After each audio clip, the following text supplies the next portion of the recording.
Today we got some more actual history about an Arizona character named Cochise, a Chiricahua Apache Chief. We'll be reading from this book, Arizona Characters by Frank C. Lockwood. This book was published all the way back in 1928. So Cochise has shown up in a couple of other videos I have done from this book, Arizona Characters. In the videos on Charles Poston and Pete Kitchen, he was the leader of the Apaches who made war against all white settlers in Arizona in the 1860s, following the outbreak of the Civil War. Here we'll read about Cochise's side of the story, including the tragic event that made him vow to seek vengeance on the white settlers. Cochise was an Apache warrior, the most cruel and celebrated of all the hostile Indians who terrorized the Southwest. He was born in a canyon of the Chiricahua Mountains about 1815 and was the chief of the Chiricahua tribe. For about 12 years from 1860 to 1872, Cochise and his warriors ravaged a wide area of country extending from the Gila River into Old Mexico and eastward in New Mexico as far as the Mimbres River. He held impregnable strongholds far back and up amid the canyons and pinnacles of the rugged Dragoon and Chiricahua Mountains, and from these camps and lurking places he would dispatch far and wide small bands of his picked warriors to plunder wagon trains, stampede cattle and horses, and murder unprotected settlers. He rarely attacked in the open, seldom risked an encounter with soldiers on the march or companies of well-armed men. His scouts, concealed in some lofty lookout, would scan the valleys and mesas for small companies of careless travelers or unguarded wagon trains of immigrants, and then at some favorable ford or pass would ambush them, slay, burn, and loot with little loss on their part. Or they would creep up to some isolated ranch, kill the men, murder or carry into captivity women and children, plunder the household, destroy the crops, and drive the cattle before them into the mountain fastnesses. They were ever on the alert for surveying parties, mine prospectors, mail stages, and solitary travelers. Pursuit was vain, since they knew every trail, crevice, and canyon for 100 miles in every direction. They could travel on foot from 50 to 70 miles a day over the roughest country. They had a secret code of smoke signals by which they could communicate over wide reaches of country. They could conceal themselves behind rocks, cactus, and tufts of bear grass, and pick off at their will either soldier or settler who was so unwise as to risk himself in their retreats. In vain, because Cochise was incomparable as a commander and strategist. Despair as well as terror at last settled over the territory. The mountains were rich in gold and silver and copper, but it was sure death to locate it or to mine and smelt it after it had been located. The valleys and plains were luxuriant with grass for cattle and horses, and the cultivated fields brought forth 100-fold when men dared to cultivate them. But even with guns on their plow beams and armed companions on guard, only the most daring ranchers were able to carry on, and with fresh news each day of slaughtered friends and neighbors, few had the heart to hold out.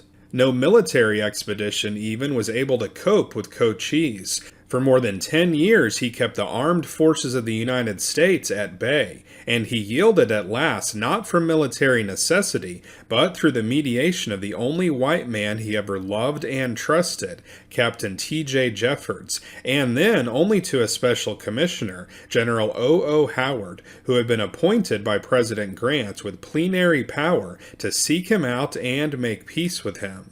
Up to 1860, Cochise had been on friendly terms with the Americans.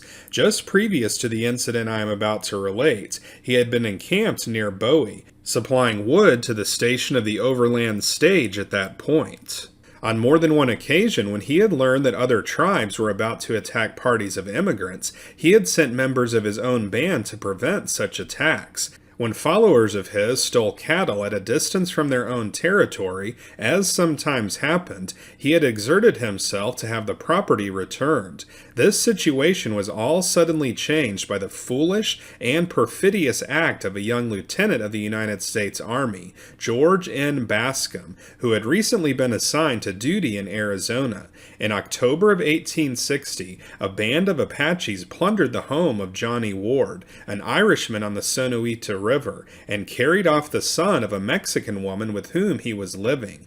The boy was born while his mother was in captivity, his father being an Apache Indian. When Ward learned that the child had been taken, he went to Fort Buchanan about 12 miles distant, reported the fact to the commanding officer, and requested that an effort be made to restore the boy to his mother. It was known that the stage station at Apache Pass was frequented by Indians, and that Cochise and his band were then encamped near there, so it was thought that information might there be secured as to what party of Indians had taken the boy. A platoon of the 7th Infantry under the command of 2nd Lieutenant George N. Bascom was, therefore, dispatched on this duty. When Bascom arrived at the pass, he invited Cochise and a number of other chiefs to confer with him. He demanded that Cochise return the captured boy and the cattle that had been stolen from Ward's ranch. Cochise said that they did not have the boy and that they knew nothing about the affair, but that he would do his best to find out where the boy and the booty were and, if possible, have them returned. Bascom refused to take him at his word and placed him under arrest with other Indians whom he had invited to this friendly conference. The Indians were imprisoned in a tent, and a detail of soldiers was set to guard them. Cochise suddenly reached down, drew a knife, and slashing open the rear of the tent, said to Bascom with an American oath and the basest of American epithets, "I'm no prisoner of yours." Though wounded by a bayonet thrust as he made his exit, and pursued by the soldiers, he made his way through the grass and rocks up the little hill where the Fort Bowie graveyard now is, and escaped to the mountains. He captured 2 Americans, Jordan and Lyons, and offered to exchange them for his imprisoned companions. Bascom refused to make the exchange. A little later, Wallace, the station keeper, who spoke Apache pretty well, feeling sure of the friendliness of the Indians toward him, visited the camp of Cochise to try to mediate, but he too was seized and held with the other captives.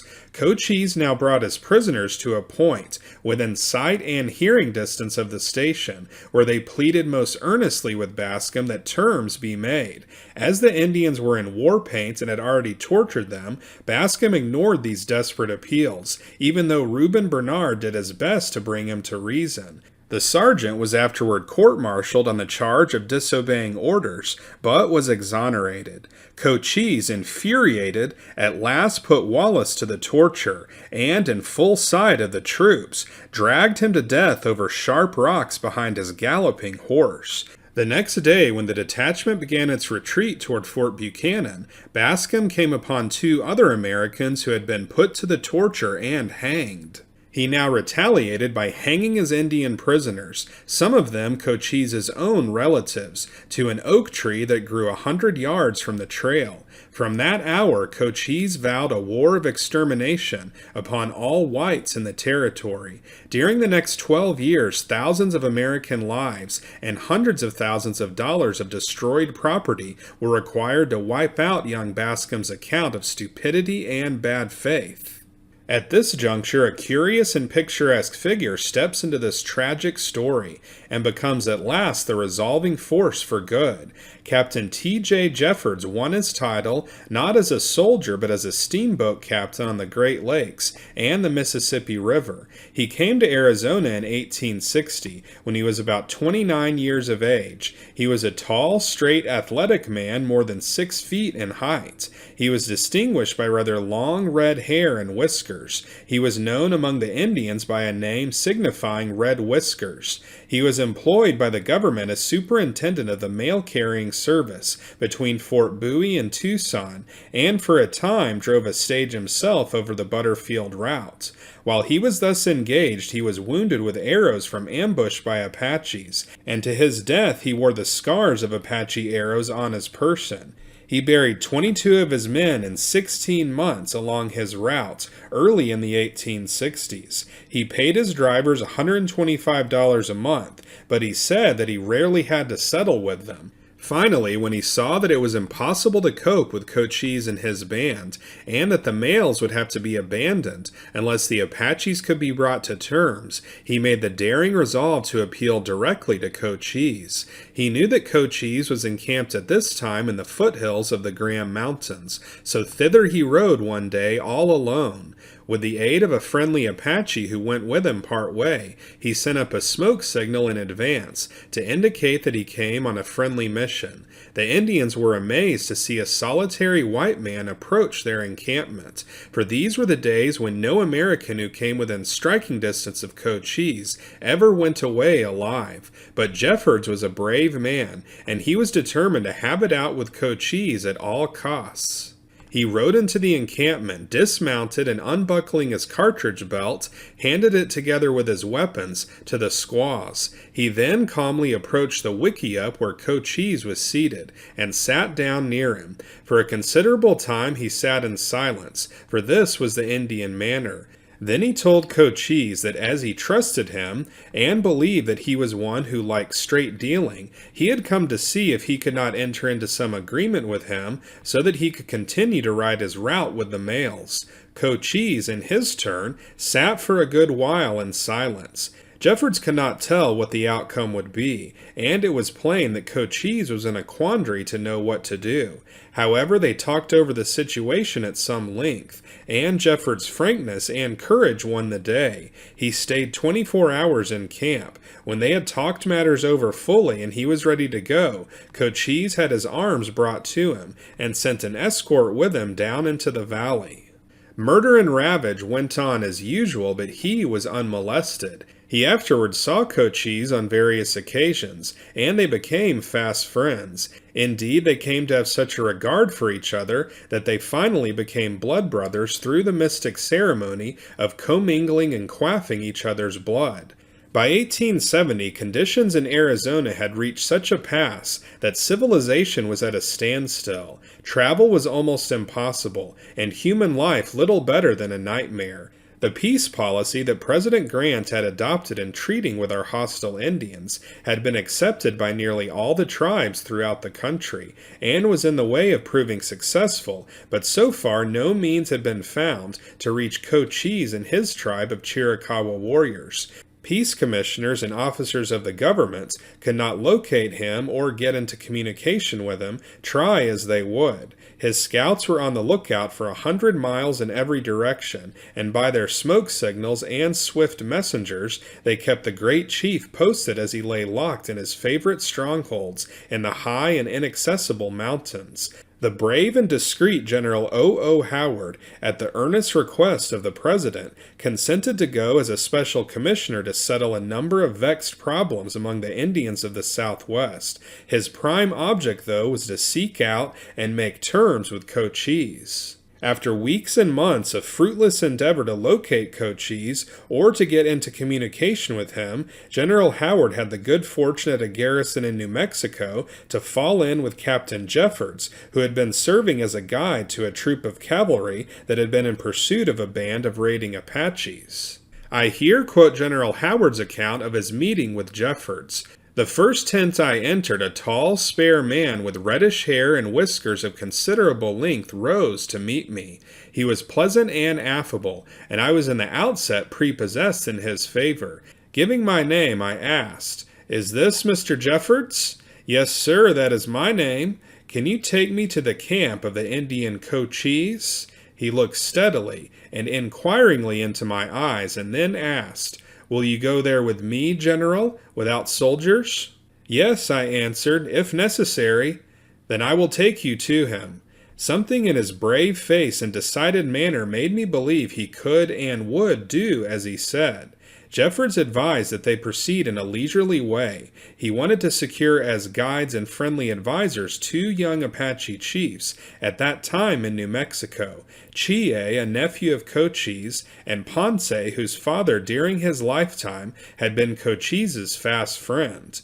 Both of these young chiefs were favorites with Cochise, and both agreed to go with Jeffords and Howard. It was late September when they started. They traveled several days through New Mexico to the west and southwest before they crossed into Arizona.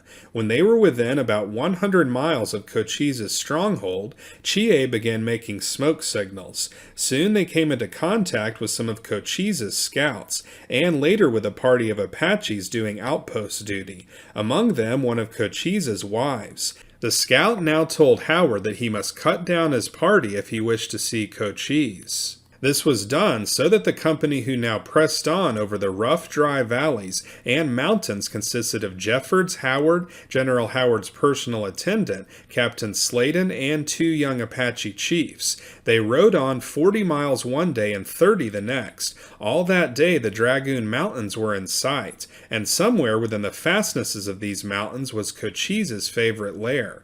Night found them still 25 miles from the stronghold. After a few hours' rest, they pressed on through the greater part of the night. At last they made their bivouac under a scraggly oak, with plenty of water and grass at hand. Chie now made off over the rocks and crags through a lofty gap to the north. Beyond this gap, Jeffords said Cochise made his permanent camp. Chie disappeared over the high rocks, and no word had come from him by supper time. But late in the evening 2 boys appeared on horseback, and pointing to the gap above, they told Ponce that Chie had come to their camp, and that the rest were to follow. They wound around through the foothills, climbed up a crooked stream by a moderate ascent, then up through the western pass, and at last found themselves in the heart of the Dragoon Range. Here were assembled a small group of Apaches, women and children. Chie was here with a sub-chief. Almost encircling the party were the walls of an enclosing natural fortification. The bottom was a rolling plot of 30 or 40 acres of grassland. A cienega, or small swamp near the middle, was fed by abundant springs. Out of this flowed the clear creek which we had ascended. Stunted grass were growing here and there. The plot was protected on the north and south by sandstone cliffs, rough and irregular, rising in places to 200 feet. There was considerable debris at the base. The whole space was shut in except where the narrow canyon afforded entrance or exit. It was a veritable cul-de-sac. All night they waited here in doubt and anxiety. Taigi, a sub-chief, came to them and was courteous, but there was no word from Cochise. Next morning, at a loss to know how to proceed next, they were about to pack up by way of showing that they felt free to go where they pleased, but now there was the sound of many voices in the canyon. Ponce cried out, "He is coming!" The camp was astir with excitement and preparation. First, a solitary horseman, Juan, the brother of Cochise, in full war paint, fierce-looking, came riding rapidly from the canyon. He dismounted and embraced Jeffords. The chief himself now came in view, looking very imposing on his good horse. There rode with him his 14-year-old son, Natchez, his sister, and his young wife. Dismounting, Cochise saluted Jeffords in a cordial manner in the Spanish language. He grasped Howard's hand with friendliness and said, "Buenos dias, señor." With due formality, the Indians now placed a folded blanket upon which Cochise and Howard seated themselves. A large semicircle was formed, and Cochise inquired of Chie and Ponce the object of their visit. He then made like inquiry of Howard, Jeffords serving as interpreter. "The president sent me to make peace between you and the white people," Howard replied. "No one wants peace more than I do," said Cochise. "Then, as I have full power, we can make it." Cochise now entered at some length into a recital of his grievances at the hands of the white man, and defended his deeds of warfare and destruction. Howard replied in a spirit of conciliation, admitting that he and his tribe had great cause for complaint. He told Cochise that he wanted to establish an Apache reservation on the Rio Grande, and that he wanted to remove Cochise's tribe thither. I have been there and know the region, Cochise answered, but it would break up my tribe to move. Why not give me Apache Pass? Give me that and I will protect all the roads. I will see that nobody's property is taken by Indians. That might do, but it would be much better for your tribe to go to Alamosa. How long will you stay at my camp? Asked Cochise at this point. I must call in my chief warriors. I cannot make peace without their advice. Will you stay until I send out messengers to bring them in? Yes, I have come from Washington to make peace. How long will it take? 10 days, but will not the soldiers fire on my men as they come in? I will send word to Camp Bowie so that this cannot happen, the general replied. Cochise insisted that Howard should go to Fort Bowie in person and give the order, leaving Sladen and Jeffords with him. Howard accordingly made the long, difficult trip to Camp Bowie that night. He left the necessary orders and was back at the rendezvous at the close of the second day. Cochise and Sladen were watching for him from a high point in the Dragoon Mountains, and came eagerly down to meet him. Cochise now took Howard's party to a new camping place well up in the foothills, north of the entrance of his stronghold. 6 miles away was a globular hill rising symmetrically about 300 feet above the plain. Here Cochise erected a white flag. After a few days, the chief warriors and captains having now arrived, a council was held. Cochise insisted upon a reservation in the mountains and valleys adjacent to their present meeting place. Here were his favorite strongholds, and here from a child he had been most at home. To this Howard finally agreed. One more firm demand was made by Cochise, namely that Jeffords should serve as Indian agent. To this Jeffords stoutly objected. He had no taste for the office of Indian agent, for none knew better its difficulties. Besides, it would mean great financial loss to him. But Cochise was inflexible, and, eager for the peace, Jeffords consented, with the stipulation, however, that he was to have absolute authority in dealing with the affairs of the tribe, without political interference of any sort. A curious and solemn ceremony, a prayer meeting Jeffords called it, took place the evening after the council. On a little plateau near Howard's bivouac, the Indians met to consult the spirits. First, there was the muffled voices of many women, apparently imitating the low moaning of the winds. Then all men and women sang with ever-increasing volume of sound, and the women's voices rose higher and higher. It was a wild, weird performance. In due time, a rough, tall, muscular Apache, his long hair hanging in braids down his back, came running toward Howard, spoke gently, and invited all the white men to join the band on the plateau. When the singing ceased, the men kept on talking, but without rising. Then an authoritative voice silenced all the others. It was Cochise speaking in a mournful recitative. The whole case was evidently being discussed, and a decision reached. They were anxious and solemn moments for Howard and his friends, for they could not tell the trend of affairs, but the spirits were favorable to peace, and the answer was rendered thus by Cochise. Hereafter the white man and the Indian are to drink of the same water, eat of the same bread, and be at peace. Word had been sent to the officers at Camp Bowie to meet Howard and Cochise and their party at Dragoon Springs, so the entire party set out the day after the love feast for the final disposition of affairs. Cochise was hideous in fresh vermilion war paint, and as he rode at the head of his excited, yelling, charging mounted warriors, his aspect was fierce and repellent. As the column of blue-coated soldiers appeared in the plain below, marching steadily toward them, suspicion and uneasiness was apparent among the Indians. It was a critical moment. Any untoward event might have set them into a panic. Cochise, when he reached the appointed place, stationed his warriors with consummate skill, an evidence that he still suspected treachery. Says Howard, Cochise located his men with such skill that every one of them could, in 2 minutes, have been safely under the cover of a ravine, and in 3 minutes more have escaped behind a protecting hill, and so have passed to the mountains without the least hindrance. But all ended happily. Every detail of the piece was completed. After all was over and Howard was about to leave for home, Cochise looked steadily at him a moment, and then stepped forward, put his arms around him, and said in plain English, "Goodbye." Though born and bred a savage, Cochise was a man of distinction. His only home was a wickiup that could be constructed in half an hour and vacated with all its belongings in half a minute. Yet he had the same qualities of person, intellect, and moral force that mark our leaders among the civilized nations of men. All men of prominence who met him and had formal dealings with him, Jeffords A.N. Fish of Tucson, Governor Safford, and General Howard, testified to a certain poise and dignity of character that marked his behavior.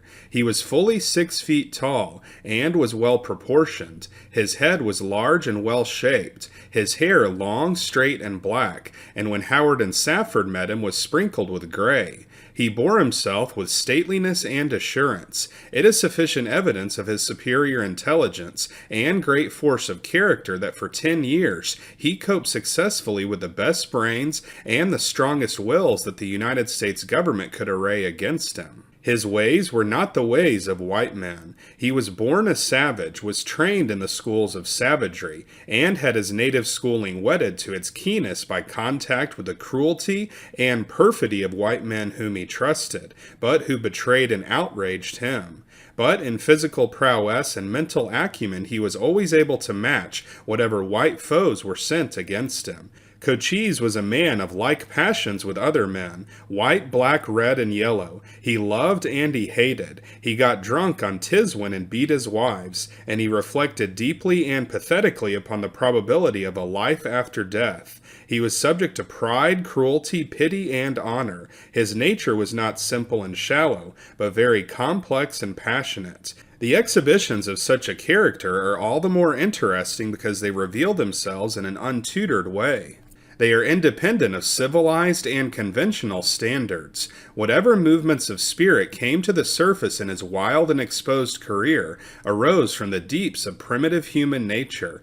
It was said and thought that pity was an emotion alien to the Apache breast, particularly to that of Cochise, but it is upon record that he carried with him to his grave the remorseful memory of the cries and sufferings of a Mexican whom he had captured, stripped, and staked out in the scalding sun over an ant-hill to die.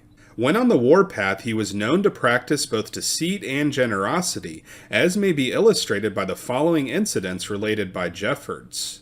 Tom Gardner in the early days was manager of the Mowry mine. He knew Cochise in a friendly way before he went on the warpath against the Americans. In the early 1860s, returning to the mine one day from Santa Cruz, whither he had gone for provisions, mounted on a spirited horse and with but one companion, he saw 2 Indians approaching on horseback. He soon recognized Cochise, who made the peace sign and rode up, apparently for a parley. He carried his cocked gun across his horse in front of him. Maneuvering for a favorable position, he shot without raising his rifle. Gardner fell, shot clear through the body just in front of the spine. Cochise snatched for the rein of the coveted horse, but the animal galloped away, pursued by both of the Indians.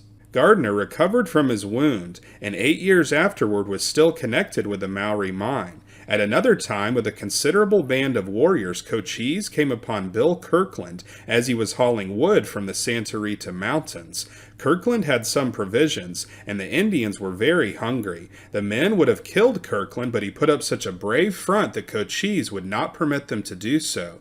Instead, he ordered Kirkland to cook some meat for them, punching him in the back meantime with a blunt spear to expedite his movements. Said Kirkland afterward, "I didn't know I could cook, but by God, I found that I could cook pretty well." After he had set forth his little dinner of roast beef and other things that he had by him, Cochise let him go.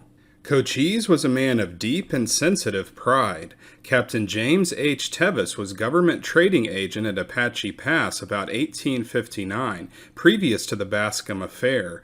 Cochise had his camp nearby. Tevis had been on good terms with him, but an incident occurred while Cochise and his band were absent on one of their raiding expeditions into Mexico that led to a feud between them. It was winter and there was snow on the ground. The old men, children, and squaws in Cochise's encampment were on the verge of starvation. One of the wives of the chief, a mere girl, came to the store through the snow barefooted to beg for food. She was so weak she could scarcely carry food to her mouth. She devoured the raw corn that was given to her. Later, Tevis parched some corn and gave it to her. When she was strong enough to go, he gave a sack of corn to take back to camp. As she left, he said to her, "Cochise ought to be ashamed of himself. American men never allow their women to starve and walk through the snow barefooted." When Cochise returned and heard this, he was much shamed and very angry. He brought back with him a captive Mexican boy 7 years old. Going straight to Tevis's door, he knocked loudly and ordered Tevis to open. When he appeared, Cochise thrust the little Mexican into his arms and said, "Here, nurse girl, take care of your baby." From that time on, there was enmity between the two. Cochise, soon after this, with characteristic straightforwardness, said to Tevis, "You try to get me, and I'll try to get you, and whichever does it first, all right."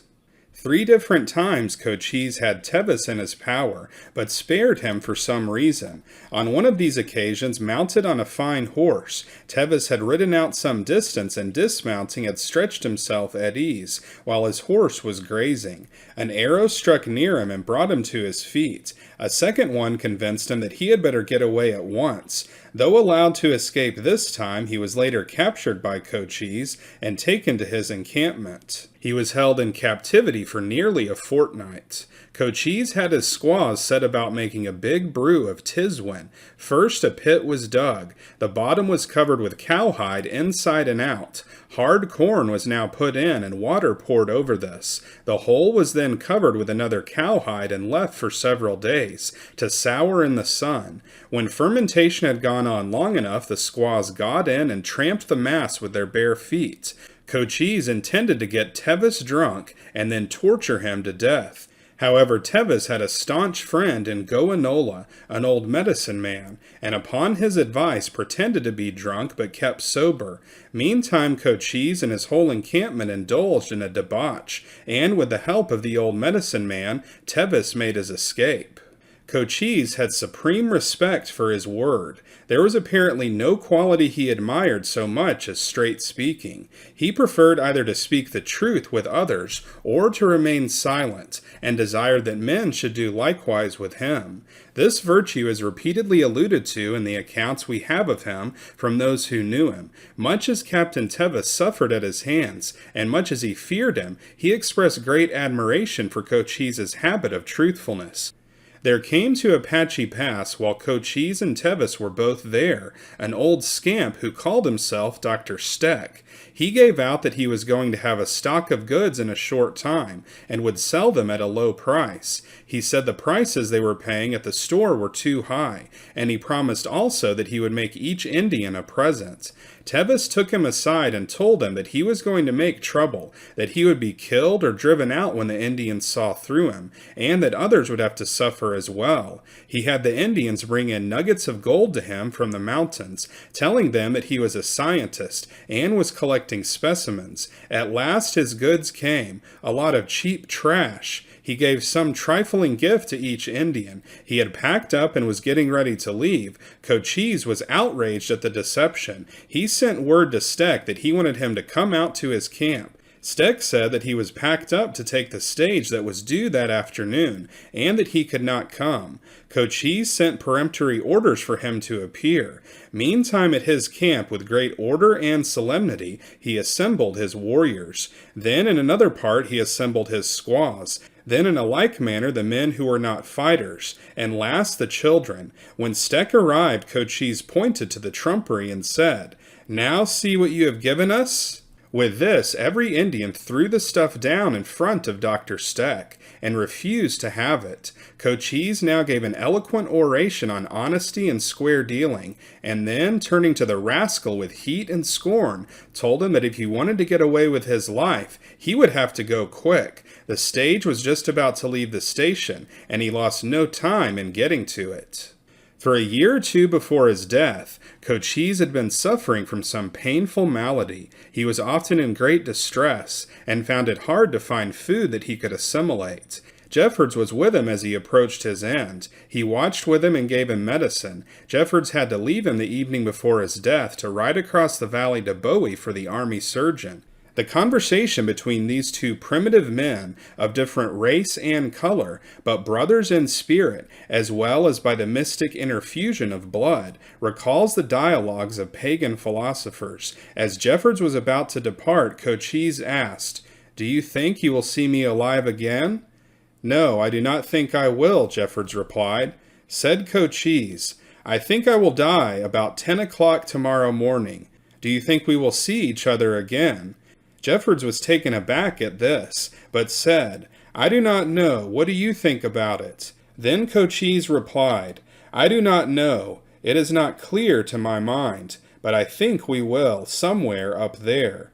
Then they parted for the last time, pondering the great question that has immemorially perplexed pagan, saint, philosopher, and savage. Cochise died at 10 o'clock the next day, as he had said. As the end drew on, he requested his braves to carry him up on the west slope of the stronghold, so that he might see the sun rise over the eastern ridges once more. He was buried somewhere out on the mesa near the entrance to the stronghold. No one knows just where the grave is. The Indians rode their horses over the burial place, trampling the ground all about so that it would be impossible to identify the spot. Jeffords knew where he was laid, but he held his secret as a sacred trust and never divulged it during the 40 years that he survived Cochise. So that's it for this episode. Cochise was quite a remarkable Arizona character. This is the 4th episode in my series from Frank C. Lockwood's book, Arizona Characters. In the video about Pete Kitchen, Lockwood tells of an incident where Kitchen saved one of Cochise's sons from death, and Cochise vowed to spare Kitchen's ranch from further raids. You can also check out the videos I have done on Geronimo and his autobiography. I'll be doing some more episodes from both of these books on this channel in the future. This channel is called Unworthy History because we talk about actual history that is now unworthy to show on history channels on TV. Stay tuned to this channel for more actual history about people who lived long before us, people whose shoes we are unworthy to stand in. So if you want to see more episodes like this, then be sure to like and subscribe, and we'll see you next time on Unworthy History.